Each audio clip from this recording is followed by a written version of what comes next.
इतना प्यार जो है ना, मैं जब इलाहाबाद आएगा इसी आया था। और ललन टॉप में मैंने कहा कि जब मैं इलाहाबाद आया प्रयागराज, मैं तो इलाहाबाद आया था, तुम प्रयागराज में आए हो।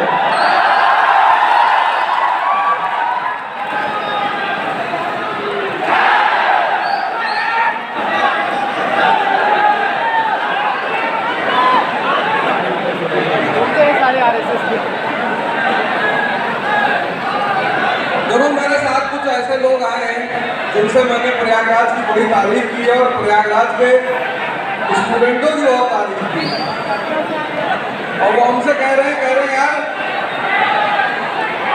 तो चाइना पे कब्जा कर लेंगे, पूरी भीड़ ऐसी।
कुछ सूचनाएं बहुत जरूरी, बहुत आराम से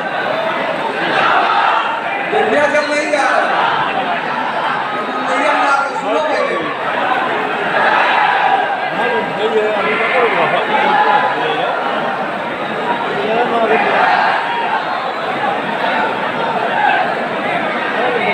अच्छा कितने लोगों को,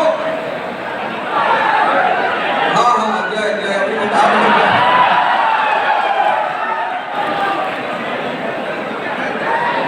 एक बड़ी महत्वपूर्ण सूचना आप सभी लोगों के लिए, जितने लोग सिविल सेवा की तैयारी कर रहे हैं और जितने लोग किसी भी चीज की तैयारी कर रहे हैं, श्री यथार्थ आईएएस अगले 6 दिन, मतलब आज से लेकर 6 दिन लगातार मैं क्लास लूंगा, इसी सेमिनार का हिस्सा।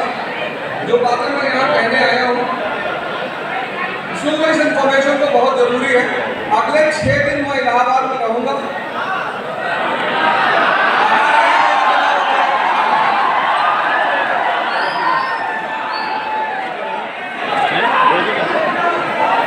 अगले 6 दिन मैं इलाहाबाद में हूँ, मैं कहीं नहीं जा रहा हूँ। और अगले 6 दिन श्री यथार्थ आईएएस में सिर्फ और सिर्फ सेमिनार चलेगा, सेमिनार।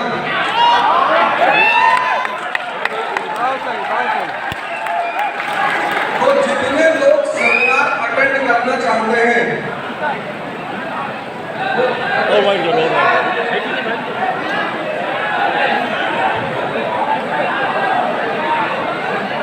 जितने लोग अगले 6 दिन सेमिनार करना चाहते हैं, वो कृपया करके रजिस्ट्रेशन करा लें। एक मॉर्निंग बैच का, एक इवनिंग बैच है। और अगले 6 दिन सिर्फ और सिर्फ सेमिनार ही चलेगा, निःशुल्क सेमिनार। क्या पढ़ना है, कैसे पढ़ना है, कैसे तैयारी शुरू करनी है, क्या पहला चरण होगा। देखो तुम्हारी इस ऊर्जा को, ये जो तुम्हारी ऊर्जा है ना, शक्ति, ये जो शक्ति तुम्हारी है, हाँ देखो शांति के भाई को मकबूल को बुलाने ना पड़े।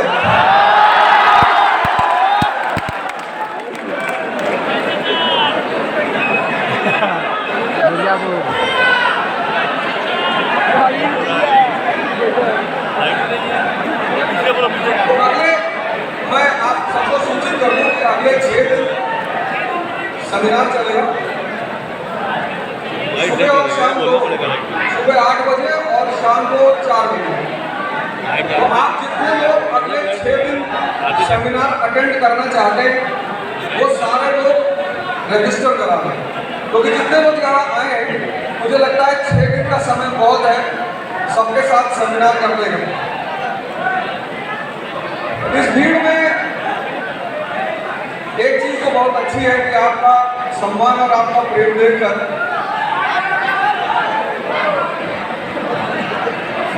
मुझे इस बात का अंदाजा था कि मैं इलाहाबाद से हूँ, प्रयागराज से। मैं तो इलाहाबाद से हूँ, आप प्रयागराज से हैं।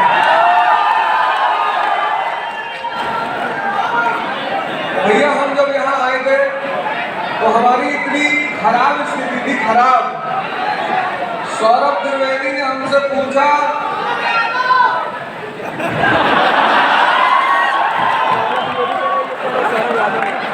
सौरभ यादव ने पूछा ही, सौरभ त्रिवेदी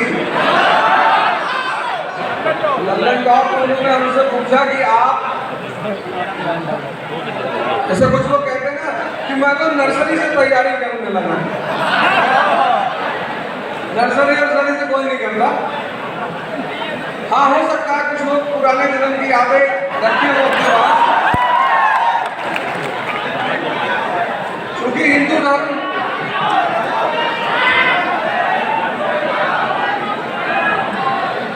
पुनर्जन्म में विश्वास करता है, इसलिए हिंदू जल्दी सिलेक्शन लेने के लिए बहुत ज्यादा उत्तेजित भी नहीं रहता। उसको लगता है ये जन्म भी नहीं तो अगले दिन तो नहीं भी।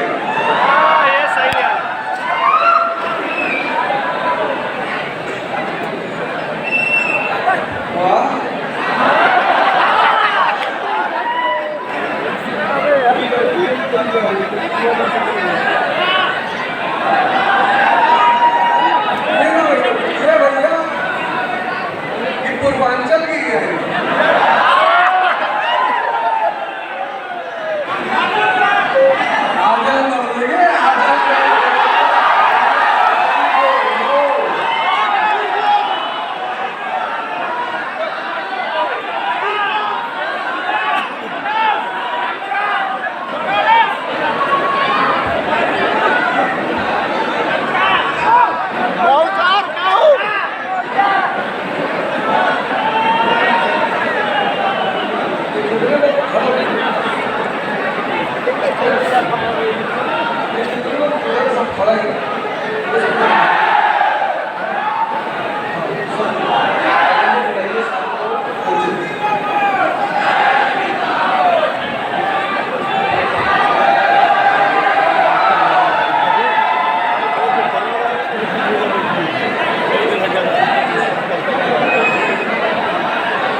पूरा वही बोल तो फिर शाम हो रहा है।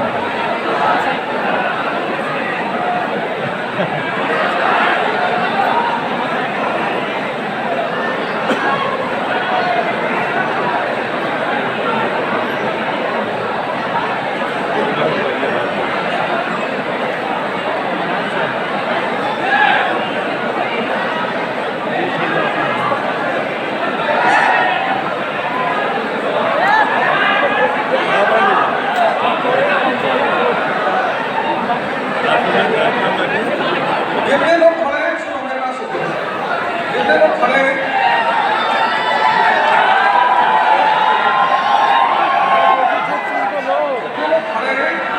सब धीरे धीरे बाहर आ जाए। हमारे साथ ही अपनी क्लास बिना क्लास लिए मैं जाऊंगा नहीं, मैं जान लो कोई भी आदमी जो खड़ा है ऐसा नहीं होगा कि वो बिना क्लास लिए जाएगा। आप लोग धीरे धीरे बाहर निकलिए और बाहर निकलिए हमसे सारे लोग, या ये पूरी भीड़ बाहर निकलिए, ये इधर वाली उधर वाली सब बाहर निकलिए।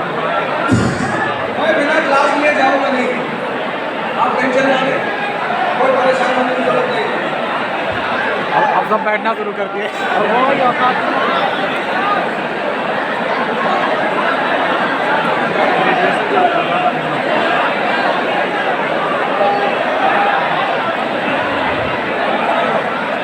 अरे सर ले लीजिए इन्हीं सबको उठा लीजिए।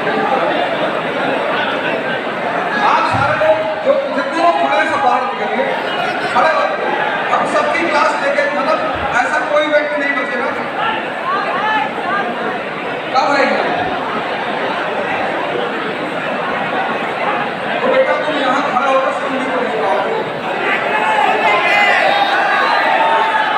तो पीछे बैठे तो कह रहे भैया हमको सुनाई नहीं पड़ेगा।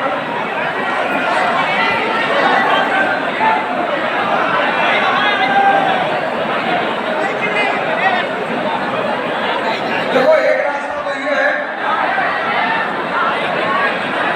कि आप शांति बना ले तो मैं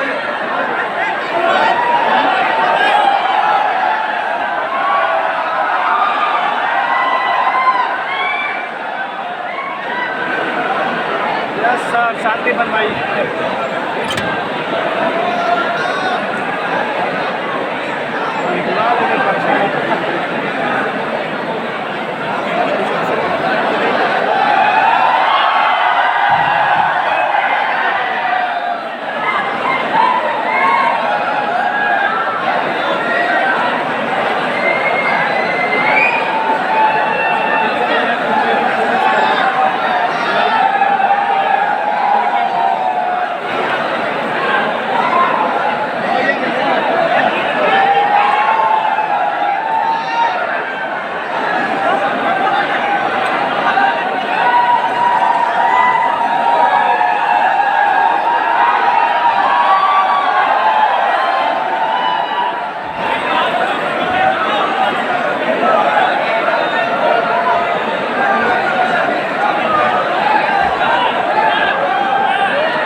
नाम खेला नाम खेला दे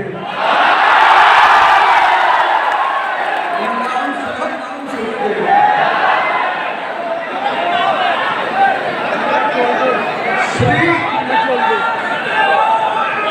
अरे भैया जिंदाबाद तो ठीक है। श्री यथार्थ IAS की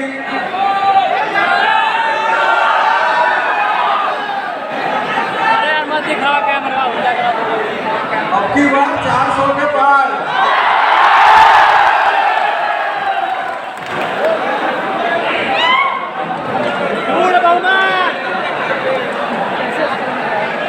पाँच मिनट पाँच अब ज्यादा तो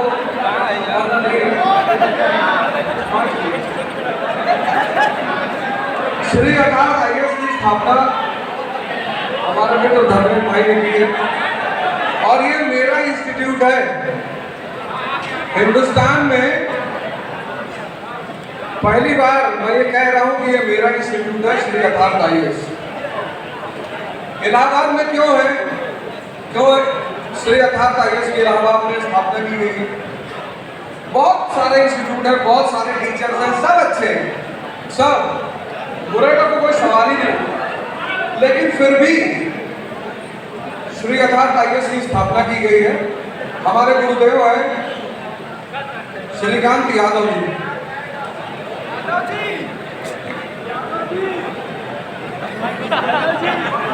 सौरभ यादव कहाँ हो?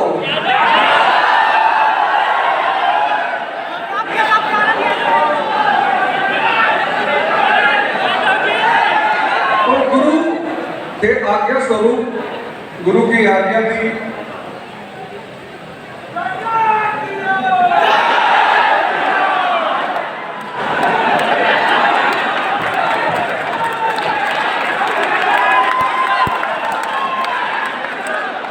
गुरु की आज्ञा दी कि कि गौरव को एक बार फिर से बढ़ाया जाए और उसे जिंदा किया जाए। मैंने कहा ना कि आप शायद पहली बार ऐसा होगा कि कोचिंग के अलावा आज से 20 साल पहले का जो माहौल था और आज का जो माहौल है, ये जो आप लोग अपने हाथ में शैतान लिए टहल रहे हो ना, हालांकि ये शैतान है वहां काम का, ये सब आवाज निकालना इसी ने सिखाया है।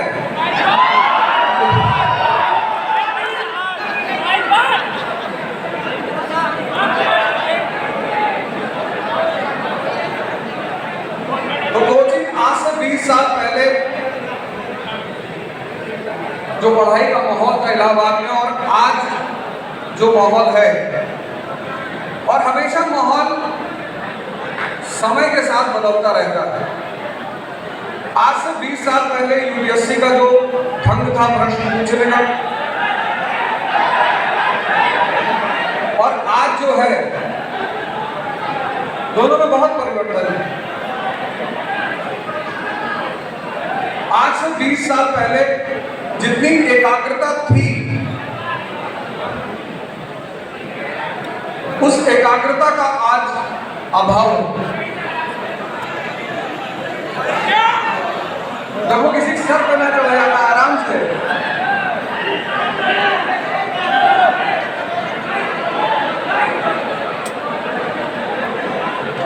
तो सिविल लाइंस में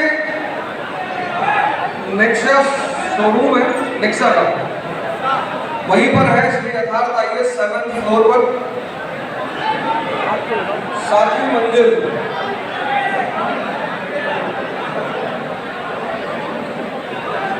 और अगले 6 दिन वहां पे वर्कशॉप चलेगी, 6 दिन। और मैं ऐसा वादा करने की बात नहीं है, लेकिन आप में से जितने लोग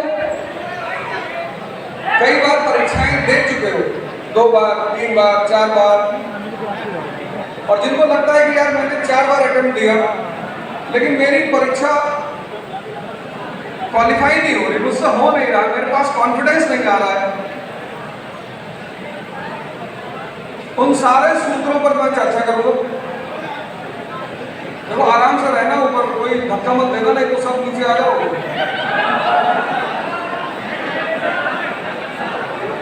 अरे तुम आ रहा पूरी शरीर हड्डी है ना, हम लोग जो है एक अलग राष्ट्र की मांग करेंगे।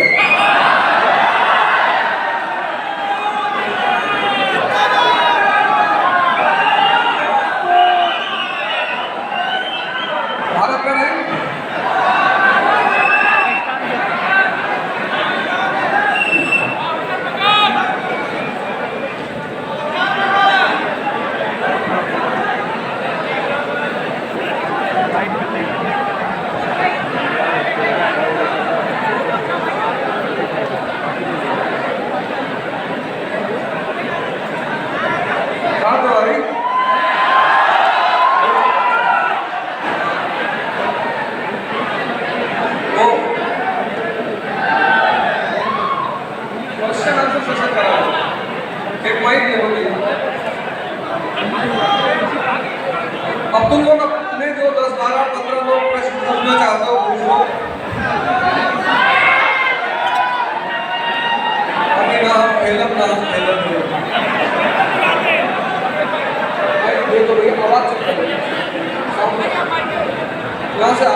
प्रणाम सर। प्रणाम सर, मैं अभय राज दुबे विश्वविद्यालय से BA लॉ कर रहा हूँ। सर मेरा सवाल है, मैं UPSC एस्पिरेंट तो नहीं हूँ पर मैं अपनी टेंशन छोड़ करके आया हूँ। सर मेरा एक बहुत छोटा सा सवाल है कि अक्सर हमारे मन में एक डाउट आता है कि हम लिटिगेशन की तरफ जाएं कि जुडिशरी की तरफ जाएं। सर ये अंतर द्वंद हमेशा रोज लगा रहता है और मैं प्लीज आप जानना चाहूँगा कि इस अंतर द्वंद से बाहर कैसे निकलें। द्वंद्व से बाहर कैसे निकले, बड़ा प्यारा सवाल है। द्वंद्व से बाहर कैसे निकले? द्वंद्व का जन्म फल की इच्छा के परिणाम स्वरूप होता है। द्वंद्व का जन्म ऐसा नहीं होता। द्वंद्व का जन्म होता है जब हम फल के बारे में सोचते हैं तब। तो जब हम फल के बारे में सोचते हैं तो माइंड चूंकि दोनों तरफ जाता है कि लिटिगेशन की तरफ ज्यादा स्ट्रगल नहीं है। पहले मन क्या करता है, वो लिटिगेशन के 10 पॉजिटिव पॉइंट दिखाता है।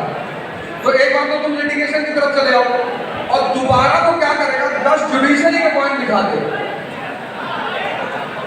दरअसल हमारा जो मन है ना, उसके अंदर एक कुछ चीजें नैसर्गिक, उसमें एक चीज है भय। अच्छी चीज है लेकिन गलत हो जाए तो विनाश करती है। इसलिए 95% लोग इस दुनिया में निर्णय नहीं ले पाते। ये जो राजा की उत्पत्ति हुई ये इसी वजह से तो हुई। ये जो स्टेट का जन्म हुआ, राजा की उत्पत्ति का सिद्धांत आया, वो इसीलिए आया क्योंकि सब लोग निर्णय नहीं ले सकते। निर्णय लेना एक शक्तिशाली मन का काम है। जो निर्णय लेने की वो है, वो एक शक्तिशाली मन का काम है। तो 95% लोग हमेशा दुविधा का शिकार रहते हैं। उस दुविधा में जो रिस्क ले रहा है, खतरा, ऐसा हमें अगर पता होता कि हमारा IAS में नहीं होगा तो हम क्या करते थे, लेकिन अगर हम नहीं करते तो आज यहाँ नहीं होते। तो जीवन में तो सबसे इंपॉर्टेंट पहलू है रिस्क। मैं गुड्डू पंडित अगर जाके और अखंडानंद पार्टी के पैर में लेट जाते, जब वो कहता है कि अगली बार मुन्ना भैया तुम्हारे घर गए तुम नहीं मिलोगे, तब बचाओगे वकील साहब को, तो पलटकर जवाब देता है वो कि अगली बार मुन्ना भैया का आप लौट कर वापस ही नहीं आए। रिस्क लिया ना उसने। तो यही है कि इस जीवन में जो रिस्क लेगा बस वही आगे बढ़ेगा।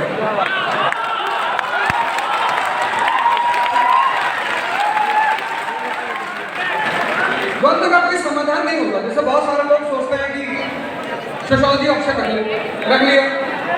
अब सोशियोलॉजी ऑप्शन रख के जब कटरा चौराहे पहुंचे पप्पू चाय वाले की दुकान पे, तो वहां 5-6 लोग खड़े हैं मंगल करावल। उन्होंने पूछा कि क्या ऑप्शनल है, बोले भैया सोशियोलॉजी। अरे सोशियोलॉजी आप गुड्डू गए थे 6 साल से, तेरा हुआ ही नहीं। अब वो तो कमजोर दिमाग का आदमी है, कमजोर दिमाग नहीं होता, भय, द्वंद्व। तो जहां 10 लोगों ने तुमसे कह दिया कि सोशियोलॉजी ऑप्शन ठीक नहीं है, तुम डर गए। ऑप्शनल का सिलेक्शन कभी नहीं होता। सिलेक्शन होता है व्यक्तिगत। लेकिन ऑप्शनल को लेकर इतना परेशान रहते हैं लोग क्योंकि मन को क्या चाहिए, स्थायित्व, कि मुझे कोई ये कह दे कि ये विषय रखो तुम्हारा सिलेक्शन हो जाए। UPSC को, सिविल सेवा को ये बात बहुत अच्छी तरह पता है कि अगर 100 लड़के तैयारी कर रहे हैं तो 95 उसमें हमेशा द्वंद्व का शिकार रहेंगे। जैसे मैं तुम्हें एग्जांपल बताऊं, कितने सारे लोग यहाँ हैं, कितने लमसम 2-2.5 हजार के आसपास, 3 हजार के आसपास लोग यहाँ पर हैं। चलो 4 मान लो, 10 मान लेते हैं, 15,000। लेकिन अगर मैं इन सारे लोगों से पूछूं कि ओके का फुल फॉर्म क्या होता है, बता दिए तो। और वो इसलिए बताए क्योंकि अभी एक लड़के का UPSC में सिलेक्शन हुआ, उसकी भी कहानी, आजकल सोशल मीडिया बहुत एक्टिव है, तो उससे यही क्वेश्चन इंटरव्यू में पूछा गया। अब यहाँ कम से कम 50% ऐसे लोग होंगे जो पिछले 2 साल 3 साल से तैयारी कर रहे होंगे। 50 अच्छा, पाषाण युग से भी है।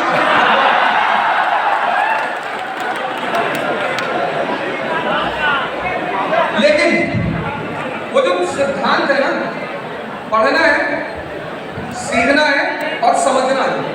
मेरा शो आता है भारत समाचार में, अवधनामा, उसकी शुरुआत मैं यहीं से करता हूं। पढ़ो क्योंकि सीखना है, सीखो क्योंकि समझना है। तो जितनी समझ में, और सीखना और समझना एक स्लो प्रोसेस है, तो ऐसा पढ़ना बहुत तेजी की प्रोसेस है। तुम एक चैप्टर को 1 घंटे में खत्म कर सकते हो, लेकिन उस चैप्टर को समझने में हो सकता है तुम्हें 10 दिन लग जाए। ये जो समझने की प्रक्रिया है ये स्लो है। तो मन की जो प्रवृत्तियां हैं, इधर दे दो भाई।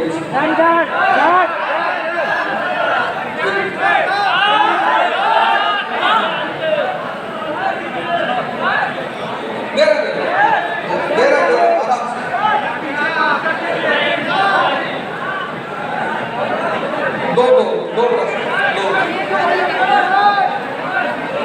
अच्छा, दोनों प्रश्न। अच्छा, एक सबसे अहम सूचना ये है कि जितने लोग आए हैं और जितने लोग स्वामी जी के योग शिविर में आए थे, यहाँ तो काफी लोग हैं जो योग शिविर में आए थे। हाँ, तो होली के बाद और संभवतः 20 मार्च के बाद योग शिविर का आयोजन होगा, वो होगा ही होगा। और फिर से ये सारी चर्चाएं वहां पर होंगी, प्रतिदिन होंगी 6 दिन। बाकी 6 दिन मैं यहाँ पे हूँ, मैं फिर से दोहरा रहा हूँ। और सुबह शाम दोनों टाइम वर्कशॉप लेंगे। आप लोग एक एक टुकड़े में अपना रजिस्ट्रेशन करा लें। 300 की सीटिंग है, तो 6 दिन में आराम से अगर 2 शेड्यूल में हम करेंगे, यानी 600 पर डे, तो 3600 के आसपास का स्टूडेंट 6 दिन में उसका निर्धारण हो जाएगा। और सबके जो डाउट है, सबकी जो डाउट है, सबकी जो परेशानी में समस्याएं हैं, चुनौतियां हैं, हम क्लास में सब पे चर्चा करेंगे। तो ऐसा बिल्कुल नहीं होगा कि कोई आया और वापस चला गया।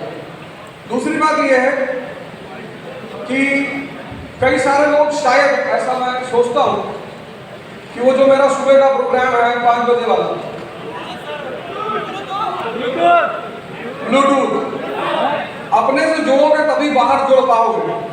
और पहली बार वो पूरा हिंदी मीडियम का है, मैं पूरा हिंदी में ही बोल रहा हूँ उसको।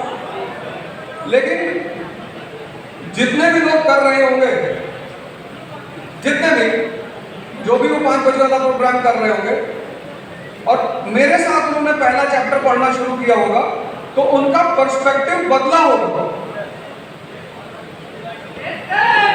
अरे हम समझ गए। तो कहने का मतलब ये है कि मेहनत 3 तरह के श्रम है, 3, जिसमें सबसे न्यूनतम जो श्रम है वो शारीरिक है। 3 तरह के श्रम है, उसमें सबसे न्यूनतम श्रम है शारीरिक। आप 10 घंटे बैठते हो, 15 घंटे बैठते हो, कोई फर्क नहीं पड़ता। सबसे कम पारिश्रमिक उसको मिलता है जो शरीर के श्रम को ज्यादा महत्व देता है। मजदूरों को आप देखो, आप रिक्शे वाले को देखो, पूरा दिन श्रम, निराशा, उपेक्षा, और रात में उसकी कमाई कितनी है? मैक्सिमम 500 रुपया, मैक्सिमम। उससे बाद जो दूसरा श्रम है वो मानसिक है, मन का। मानसिक श्रम की कीमत ज्यादा है, बहुत ज्यादा। तो ये जो राजशाही की परीक्षा है, ये राजशाही की परीक्षा है। और मैं कह रहा था कि 1980 के दशक में सबसे ज्यादा रिजल्ट जो था वो प्रयागराज से था, और आज भी होगा। ये जो बड़े बड़े मेट्रोज में कोचिंगें चल रही हैं, इतने बड़े बड़े शहरों में जो कोचिंगें चल रही हैं, और ये बड़े बड़े शहरों के जो स्टूडेंट हैं वो आपके सामने कुछ भी नहीं है।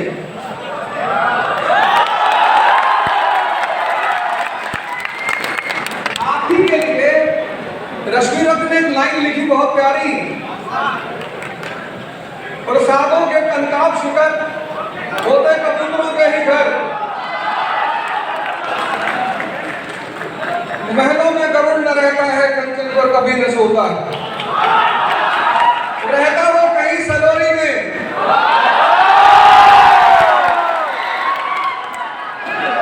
भैया हम जब गोंडा से चलते थे प्रयाग डिपो पर, तो हमारे घर वाले एक बोरा गेहूं, एक बोरा चावल, दाल, अगर आलू पैदा हुआ तो आलू, ये सब बस में रखा दिया जाता था। और कई बार तो ऐसा होता था, और जब हम ट्रेन में हम लोग, इस बार बड़ी प्यारी घटना मेरे साथ घटी, मैं इलाहाबाद से प्रयागराज से मैं दिल्ली जा रहा था वंदे भारत में, तो हम लोग जब पढ़ते थे यहाँ तो टिकट तो कभी लेते नहीं थे, जैसे आप नहीं लेते हैं, तो हमें टीटी को कहना पड़ता था कि सर तो शायद ही किसी टीटी ने कभी हम लोगों को परेशान किया, किसी ने नहीं। चाहे हम बनारस सेंटर गए, मैहर सेंटर, एमपी सेंटर गए एग्जाम देने, लखनऊ गए, किसी भी टीटी ने एक बड़ी अच्छी बात थी कि इलाहाबाद यूनिवर्सिटी का जो एडमिट कार्ड है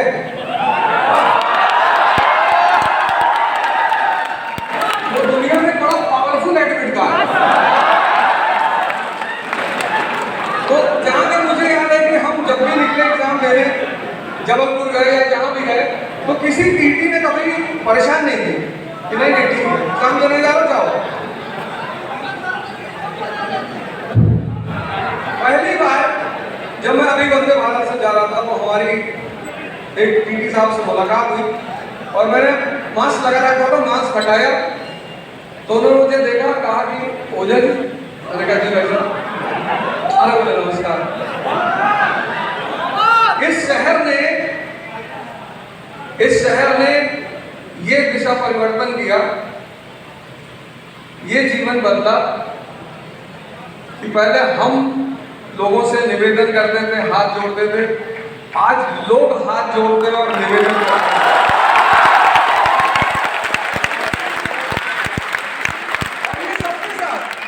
प्रेम का भाव है, प्रेम का, वो प्रेम का भाव है वो, और सबके साथ हो सकता है। इसीलिए इस देश ने कई सारी परंपराएं पैदा की, उसमें से एक परंपरा थी आश्रम। इलाहाबाद को, प्रयागराज को ऑक्सफोर्ड ऑफ द ईस्ट कहा जाता था। जिसका भी एडमिशन हो जाता था इलाहाबाद में यूनिवर्सिटी में, उसकी तुरंत शादी हो जाती।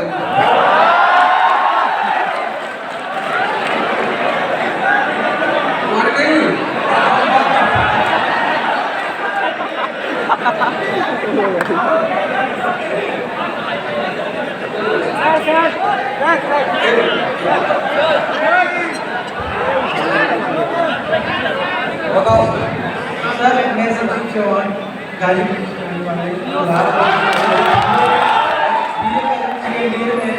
मेरा आपसे ये प्रश्न है कि कोई ऐसी रणनीति बताइए जो सफलता हमें बहुत कम से कम समय में हम लोग पर्याप्त करें। और रही बात जब 2 महीने तक अपना प्रिपरेशन करते हैं तो 2 महीने के बाद ना पता कैसा महसूस होने लगता है, वो प्रिपरेशन थोड़ा धीरे हो जाता है। तो ऐसा मार्गदर्शन दीजिए जो हम लोग की सफलता बहुत अच्छी से। कितनी उम्र है? सर मेरी उम्र है 20 होने वाला था। 20 साल जी जी जी जी 24 में दोगे ना? क्या विषय है तुम्हारा? Sir political science, geography, Asian history है। सर ऐसी, और सर मेरी एक छोटी सी इच्छा है, आप नीचे का स्पॉन्सर करने का। मैं भैया आपसे बोलूँगा, पहले तो ये है कि इन्होंने 2-3 बातें कही, कहा कोई ऐसी रणनीति बता दीजिए जिससे कम समय। बहुत प्यारा सवाल है, क्योंकि यहाँ रह रहे हैं और यहाँ ये देख रहे हैं कि हमारे बहुत सारे सीनियर, हमारे बड़े भाई यहाँ पिछले 5 साल से रह रहे हैं, 6 साल से रह रहे हैं, 7 साल से रह रहे हैं। तो ये देख रहे हैं कि लोगों को बड़ा समय लग रहा है। वो समय क्यों लग रहा है उसकी वजह मैं बता दूं। इस सवाल का उत्तर सुन लो, बहुत जरूरी उत्तर है।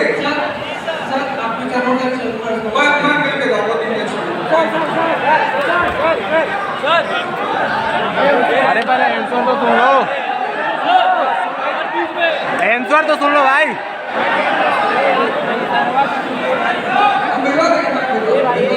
अबे बैठो यार, अब ये जो कम समय की बात कर रहे हैं कि ऐसी कोई रणनीति बताइए कि कम समय में सिलेक्शन हो। तो ये किस परिप्रेक्ष्य में कम समय की बात कर रहे हैं? हम ले लेंगे, मैं तो हम ले लेंगे, बिना लिए जाएंगे इधर। भाई नहीं जा रहा भाई। तो 5 साल की तुलना में 6 साल की तुलना में इनका कहना है कि कुछ कम समय। जब आपने साइकिल चलाना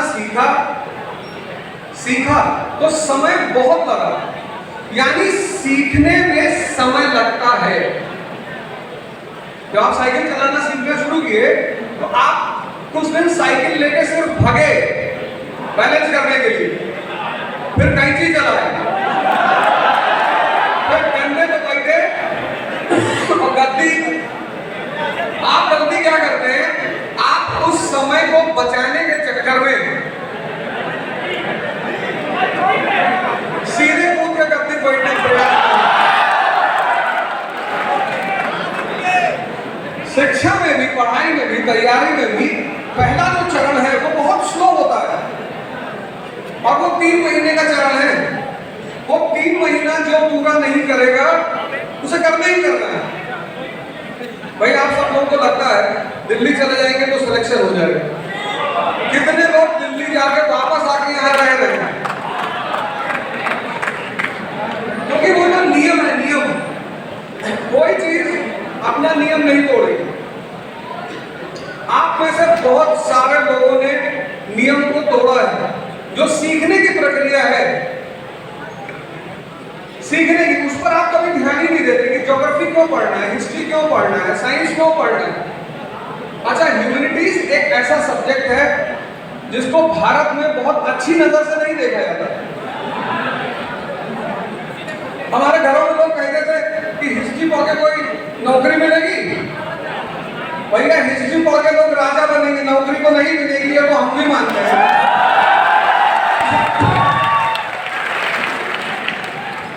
साइंस का सब्जेक्ट सिद्धांत पे बेस्ड है और ह्यूमैनिटीज जो है वो एनालिसिस पे बेस्ड, मनन पे। आपको सारे फैक्ट सामने रखने पड़ेंगे और फिर उनको जोड़ना पड़ेगा। उस जोड़ने से जो कहानी पैदा होगी वो तैयारी है। सबसे बड़ी गलती जो आप सभी लोग करते हैं, लगभग सभी लोग, आप नोट्स ढूंढने के प्रयास में रहते हैं सब। और व्यवसाय का नियम है कि जिसकी डिमांड है उसकी सप्लाई होनी ही चाहिए। इसलिए जब आप कोचिंगों में जाएंगे तो सबसे पहले वो आपको नोट्स देंगे। उनको पता है कि आप नोट्स तुरंत पहुंचते मांगे, भैया नोट्स दे दो। नोट्स एक ऐसी चीज है जिसे व्यक्ति को खुद बनाना चाहिए।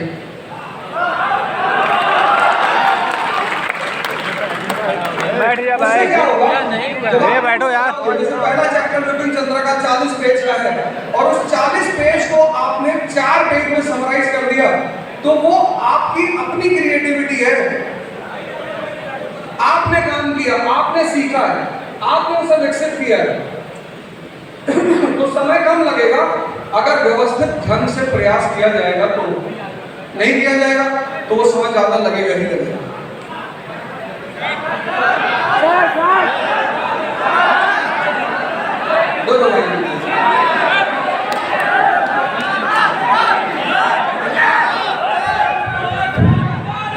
सर, मेरा नाम बैठो यार।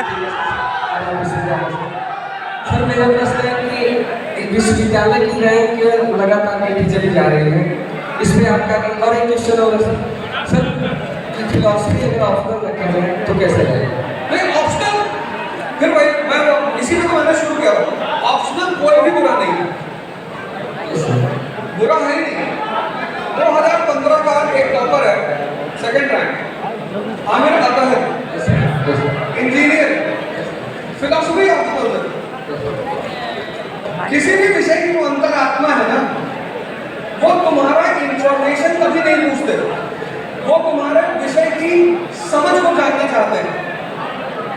विषय की समझ, जैसे सोशियोलॉजी सब्जेक्ट है, तो सोशियोलॉजी और समाजशास्त्र सब्जेक्ट पैदा हुआ, उसके पीछे कोई वजह रही हो, अभी तो पैदा हुआ भाई। आज की डेट में औरतों की स्थिति जो यूनाइटेड स्टेट्स ऑफ अमेरिका में है, तो यूपी और बिहार में ही, तो उस फैक्टर, उसका रीजन क्या है, उसकी वजह क्या है, उसको समझना है।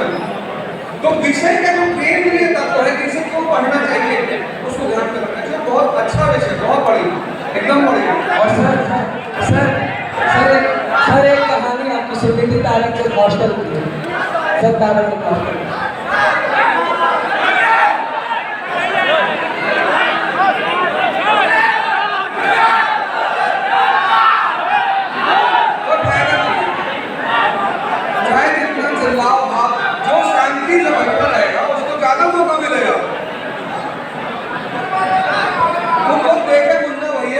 मिर्जापुर में इसी बेचैनी, इसी परेशानी ने उस आदमी की जान ले ली। बेचैन होने से और परेशान होने से कोई फायदा नहीं। आपके अंदर, मैं आज इसी मुद्दे में बोलने आया था मिर्जापुर से मसूरी तक, कि एक बात उठाएंगे और उस बात की क्या खासियत है, क्योंकि इस हॉल में जितने लोग मौजूद हैं सबने देखी मिर्जापुर, और खासकर मैंने जब डिफाइन करना शुरू किया उसके बाद और देखी, तो ललित का सिलेक्शन तो ना हो पाया। जिस आदमी को अनावश्यक किसी से बोलना है बिना मतलब, कितना कमा लेती हो, भरत भरत पेट में क्या करना हो, उस पूरे सीरीज में सिर्फ 2 लोग IAS बनते हैं, एक तालीम भैया और एक माधुरी यादव। उसमें तीसरा कोई आदमी गुड्डू पंडित का तो प्री न निकले।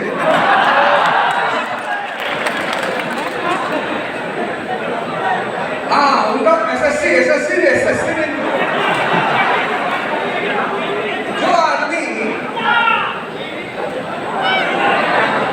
जो आदमी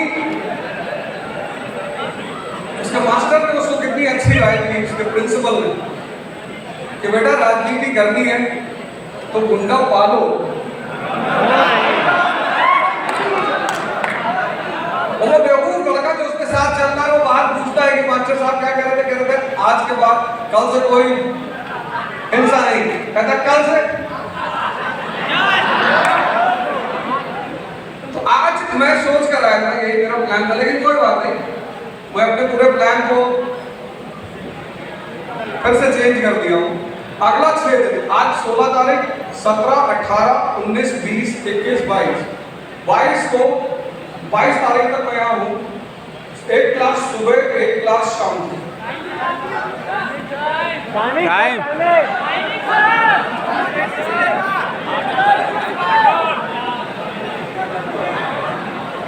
और जो श्री रखाब का नंबर आपके पास है, उस नंबर पर आप अपना रजिस्ट्रेशन करा के अपना टाइम और शेड्यूल स्लॉट बुक करा लो, जिससे कि आराम से, ऐसे नहीं इतने भीड़ में इस तरह से, उससे फिर किसी को भी, जो यहाँ जितने लोग आए हैं किसी को कोई फायदा नहीं होगा। तो जब आप आए नहीं, तो मैं आया इलाहाबाद प्रयागराज, मतलब तो उसका फायदा आप सबको मिलना चाहिए। और आपको एक बड़ी अच्छी खबर दूं कि इस मिट्टी ने क्या क्या दिया, शायद ही 24 तारीख को दुबई में इंटरनेशनल एजुकेशन फोरम की मीट है, इंटरनेशनल एजुकेशनल फोरम की, और मुझे भी बुलाया गया।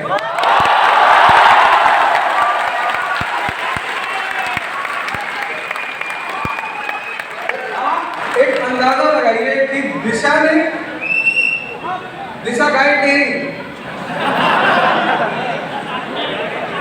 दिशा ने और दुआ ने पूरे जीवन की धारा को परिवर्तित कर दिया। मैंने जो सीखा यहाँ से, बस वही चीजें मैं आप सब लोगों के साथ बांटने का प्रयास कर रहा हूँ। तो मैं कोशिश करूंगा, कोई फायदा नहीं है इस तरह से, मतलब ये जो इंटरेक्शन है वो अच्छा होना चाहिए। और बहुत तो कल, आज शाम को, कल सुबह पहला सेशन होगा 8 बजे श्री यथार्थ IAS सिविल लाइन्स में नेक्सा का शोरूम है, उसी के 7th फ्लोर पर है। और दूसरा होगा शाम को 5 बजे। तो अभी अगले 6 दिन होगा, एक सुबह होगा, एक शाम को होगा। आप अपने सुविधा अनुसार रजिस्ट्रेशन करा लें और फिर हम सबकी मुलाकात वहीं पर होगी।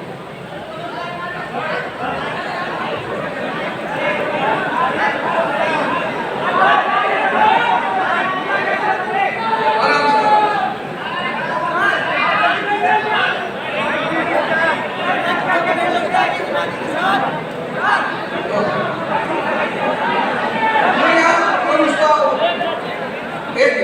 मतलब मैं कोई फायदा नहीं बेटा, आराम से बैठो